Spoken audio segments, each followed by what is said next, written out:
లోక్సభ ప్రతిపక్ష నేత కాంగ్రెస్ అగ్రనేత రాహుల్ గాంధీ ప్రధాని కార్యాలయానికి వెళ్లారు. కేంద్ర దర్యాప్తు సంస్థ కొత్త చీఫ్ని ఎంపిక చేసేందుకు నిర్వహించిన భేటీలో ఆయన పాల్గొన్నారు. ప్రధాని కార్యాలయంలో నిర్వహించిన ప్రధాని నరేంద్ర మోడీ అధ్యక్షతన జరిగిన సిబిఐ డైరెక్టర్ నియామక కమిటీ సమావేశానికి రాహుల్తో పాటు సుప్రీంకోర్టు ప్రధాన న్యాయమూర్తి జస్టిస్ సంజీవ్ ఖన్నా హాజరయ్యారు.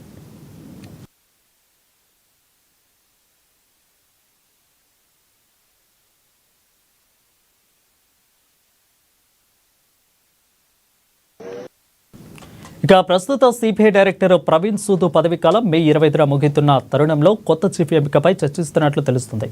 ప్రధాని నరేంద్ర మోడీ నేతృత్వంలోని 3 సభ్యుల నియామక కమిటీలో లోక్సభ ప్రతిపక్ష నేత, సుప్రీంకోర్టు ప్రధాన న్యాయమూర్తి సభ్యులుగా ఉంటారు.